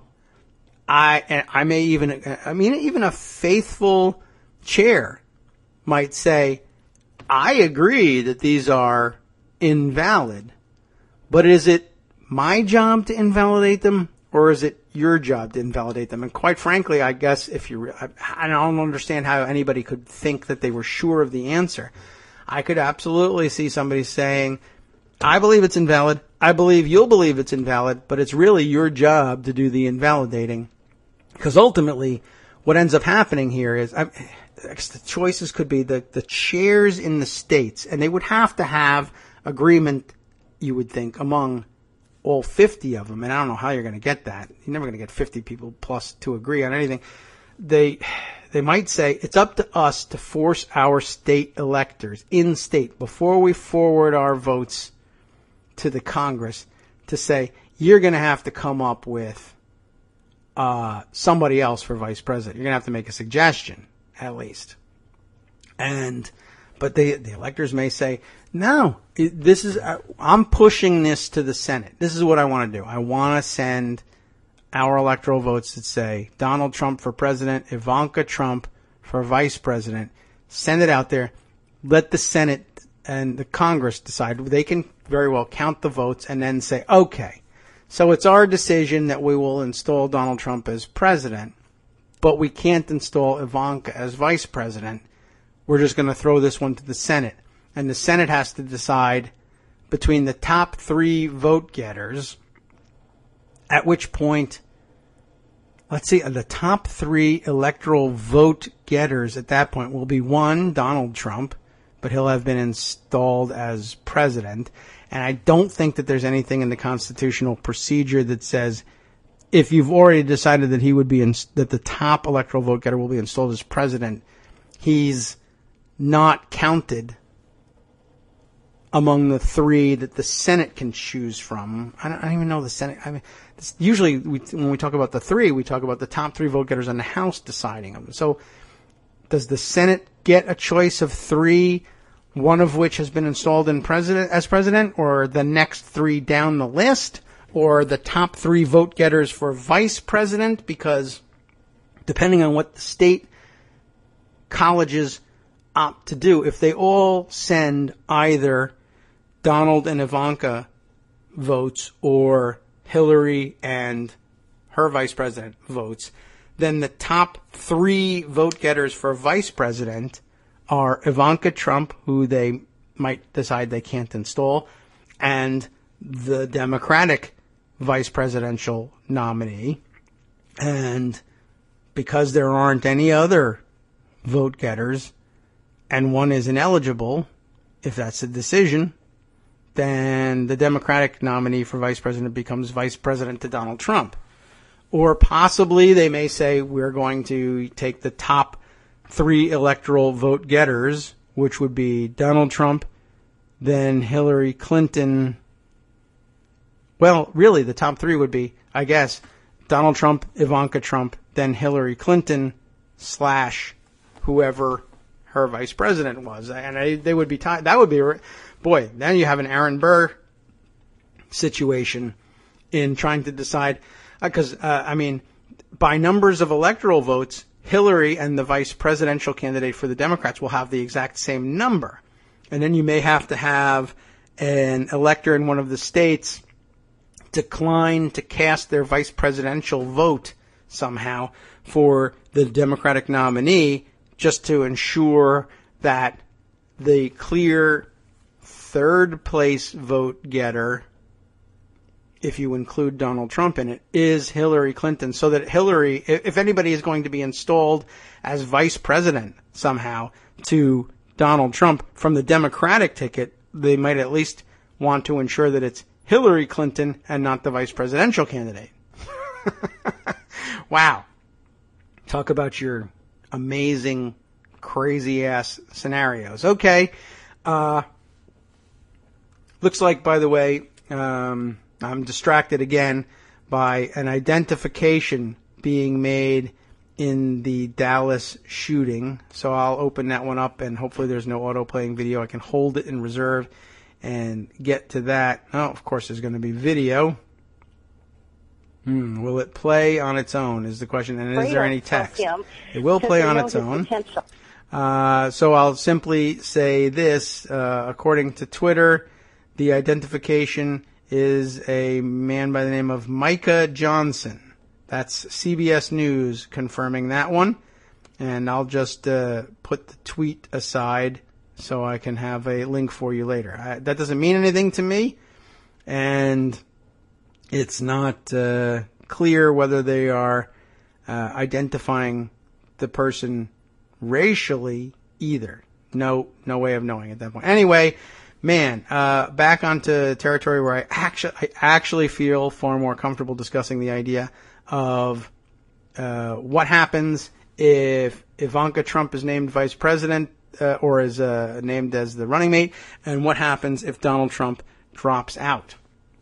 Wow, what a stupid scenario this is. Anyway, let's go back to the New York Times write-up of it. Just you can see how complex this gets, and it does in fact matter at what point he were to pull such a stunt, and where would you draw your successors from, and what do you do if Trump and Ivanka both get the votes and it goes to Congress and they have to make a decision about what to do about Ivanka not having bothered to change her residency, and then Donald says, well, I'm not going to serve anyway.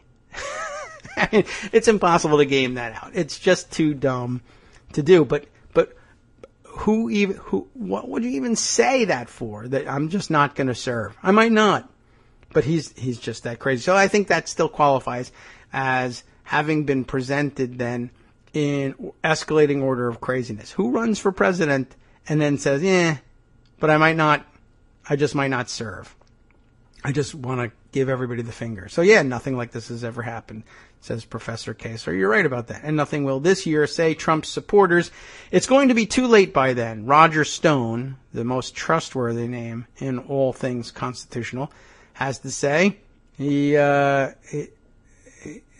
going to be too late by then, he said, of the go out on top theory. If he got elected president, he'd certainly serve. I'm fairly certain about that. That's pretty sure. Yeah, he definitely, I'm pretty sure. Yeah. You think he'd resign? I don't see that happening. That's not a resignation. That's just, I declined to take the oath of office. Period. I don't see that happening. There's only one star in the Donald Trump show, and it's a Star of David. And and that's Donald Trump. That's what he actually said.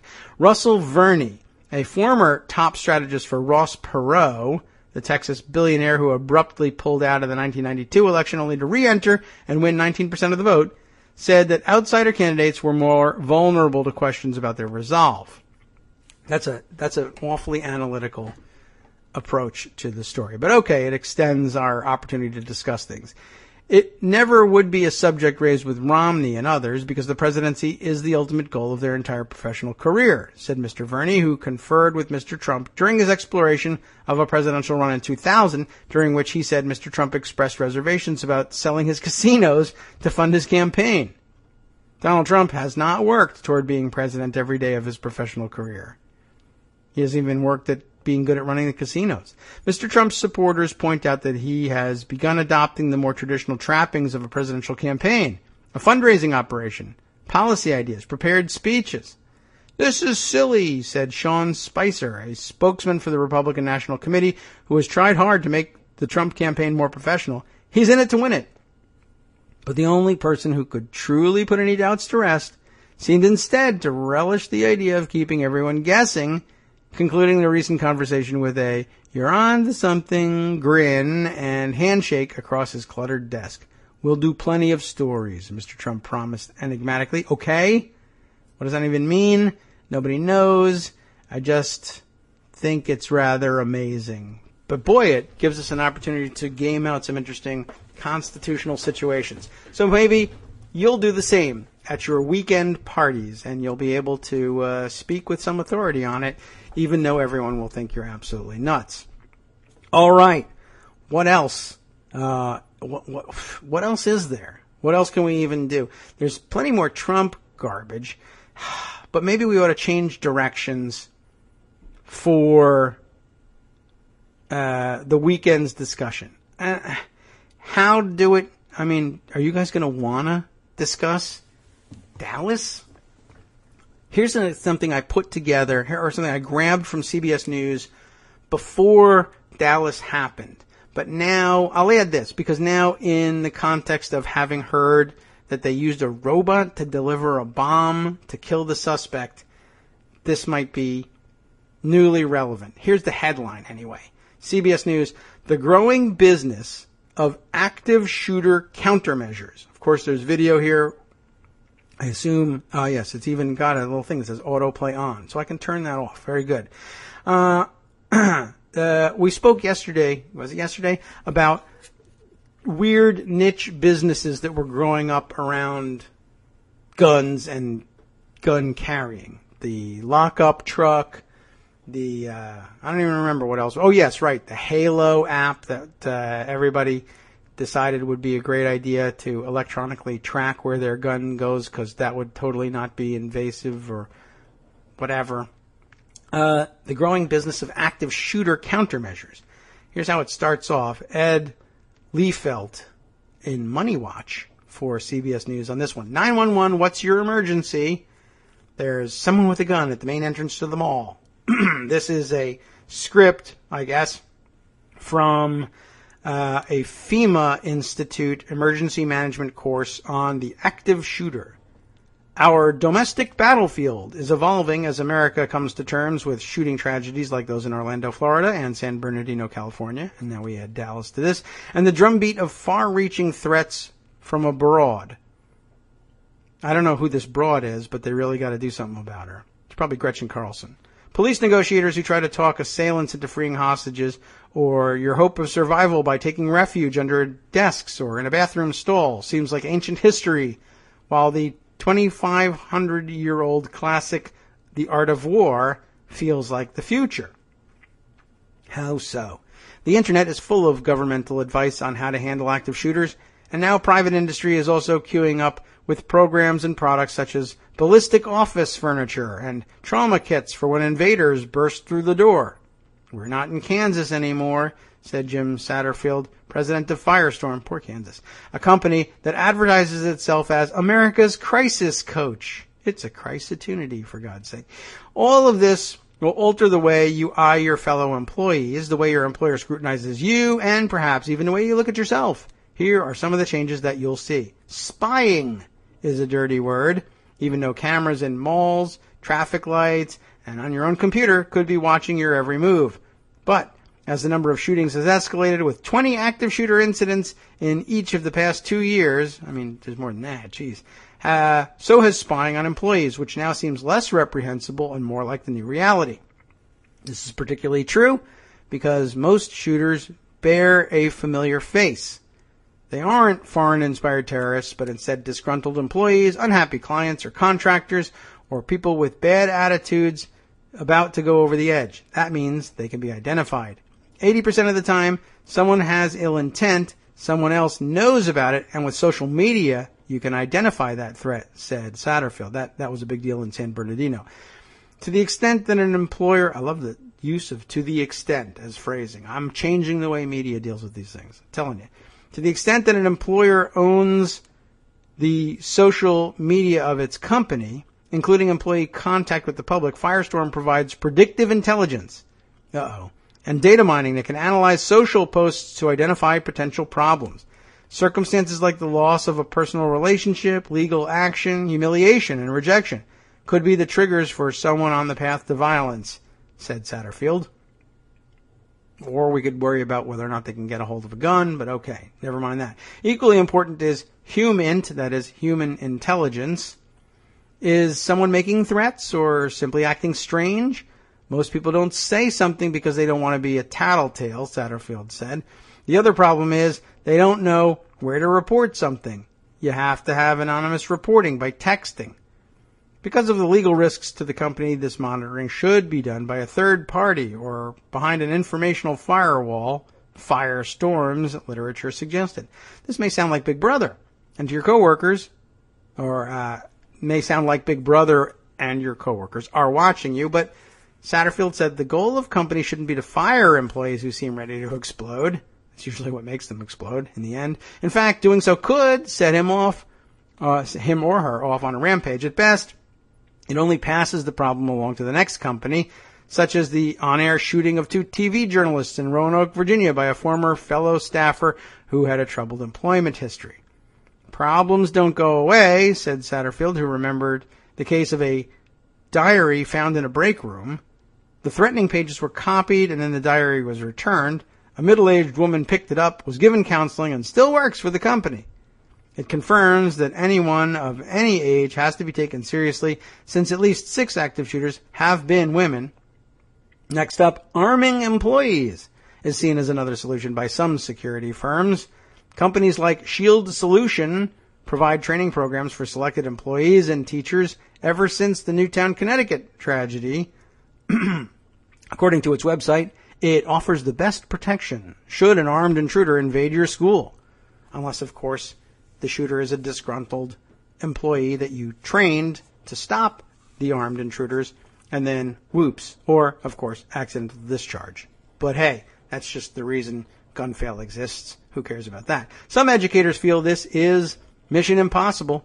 We would be asking educators to make a swift transition from teacher to SWAT member while we cut their pay, of course, said G.A. Bowie, a Kansas principal. Quite true, though. But the idea is gaining traction because everybody thinks ninjas are easy to train as teachers, or teachers are easy to train as ninjas, I guess. In Ohio, more than 600 teachers have applied for training. Ohio, of course, our gun-failingest northern state, so exactly where you want this to happen, but exactly where you would predict it would happen too.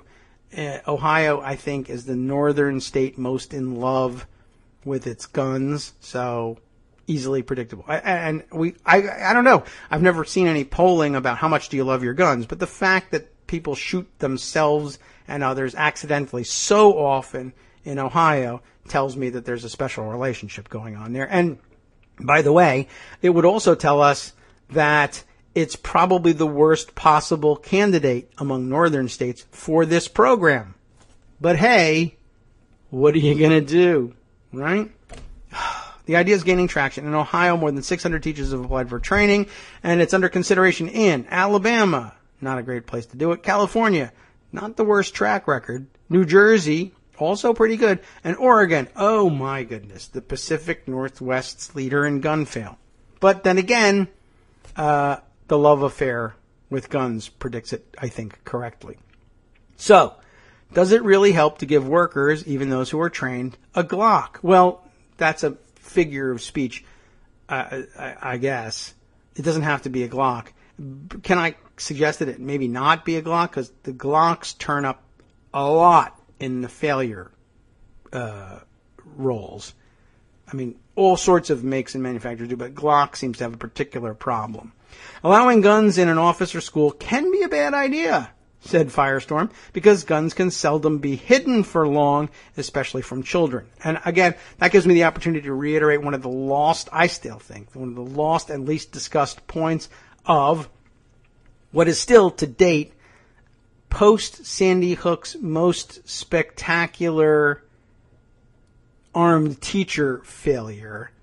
The woman in Utah who accidentally shot herself / exploded a toilet and injured herself with shrapnel from the exploded toilet in the elementary school there.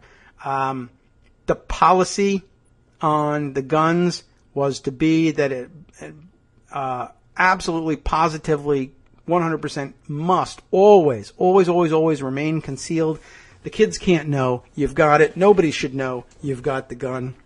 She blew that almost immediately, and no one paid any attention to that because shooting a toilet is that much more sensational, of course. That's where I can't blame anybody for focusing their attention on that. But I still think one of the most amazing things about this is she almost immediately violated that. And it was just, well, nobody got hurt. And she's got good intentions, so just let her keep it. Even though she immediately showed you, stuck it right in your face that she was not able to comply with the rules for keeping the concealed weapon there. How in the world could you have been shocked after that, that nearly immediately after that, it escalated and became even worse? Oh, well, what's the big deal? She didn't hurt anybody. She didn't hurt herself by accidentally revealing that she had a gun. But that was a red flag, an indicator that something else worse was going to go wrong shortly thereafter. And it did. And still, this is considered a one-off thing. Oh, remember that crazy thing that happened? Yeah, well, it hasn't happened again, so we must be doing something right. But either you have procedures and rules or you don't, right? Just like, oh, well, if you just follow the rules, nobody will get hurt from guns. It's an inanimate object. I know, but you break the rules all the time. Well, if we take this inanimate object and we follow the rules all the time, and we have the additional rules about how you handle them inside the school, there'll be no problems. Okay, fine. 10 seconds later, I violated all the rules. But who cares? Don't worry about it. Nobody got hurt, right? Just continue as you were doing, but maybe pay some attention to the rules. Oh, I shot myself. Golly, that was dumb. Why didn't you follow the rules? Oh my God. Oh my God. But whatever. To me, that's just the ultimate crystallization of everything that's wrong with this policy and everything like it. They don't care until somebody gets killed, in which case they finally say, well, maybe we'll change the color of the guns. That'll do it. All right. I might as well continue on with this one. Conversely, Israel, maybe you've heard of it, which has experienced ongoing terrorist attacks. I'm sorry to those of you who are going to be upset about that, but I got to put this one aside too. Which has experienced ongoing terrorist attacks, encourages its citizens to carry concealed weapons, thwarting many terrorist incidents. Masad Ayub, a firearms expert, that name has been called on our air before, an expert who tracks gun violence, noted that mass killers frequently target sites they know are gun-free, very questionable, such as a Christmas party bar or house of worship, or Busch Stadium in St. Louis. But Ayub also pointed out the drawbacks, not enough practice in using firearms, the fact that some killers now wear body armor, and the possibility of being shot by the police if they arrive on scene while your gun is still drawn. Most shooters, particularly under stress, are inaccurate. Even police hit their target only 18% of the time, a study of the New York Police Department showed.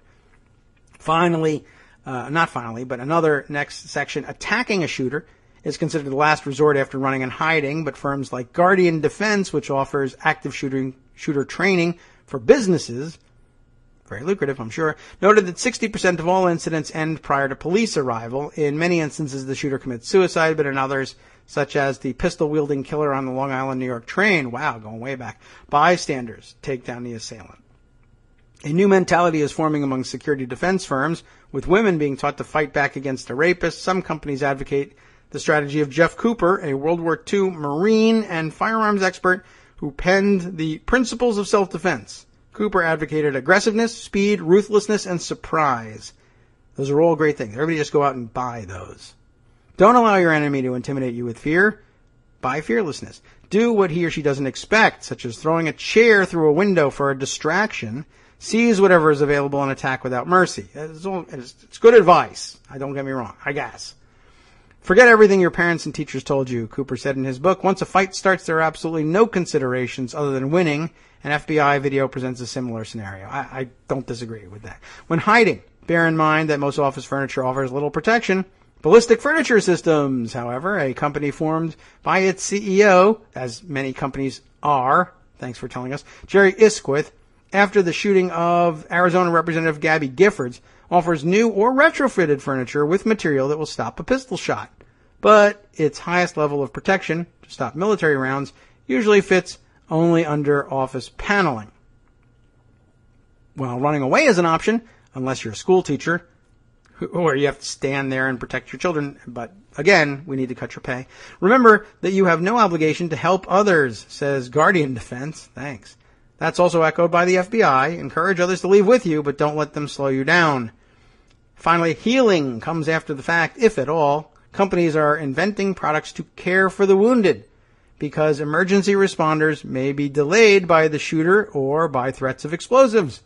The true first responders are likely to be employees, teachers, parents, even fast food workers, they know about the trend, who are already on the scene when crisis begins, said Strategos, like the game maybe, International.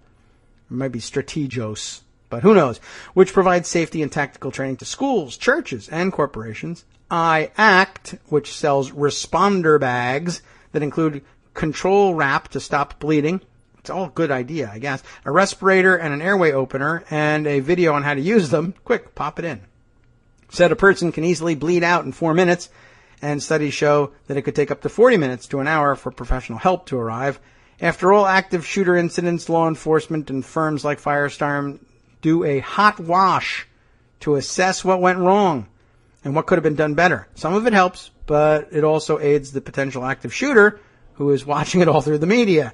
So the battle is an ongoing equation with the graph of casualties trending ever higher. Fascinating stuff. Not exactly all the things I wanted to cover today, but, well, very interesting, certainly, and well worth thinking about. At least it brought me back to the Utah teacher thing, which I can't stress enough as an important motivation in the gun fail thing. By the way, I see Susie Madrick has tweeted this piece of information, a raw story piece here that says, with the picture of the guy that was identified wrongly last night as a person of interest, man wrongly ID'd as Dallas person of interest, says cops lied to him during the interrogation.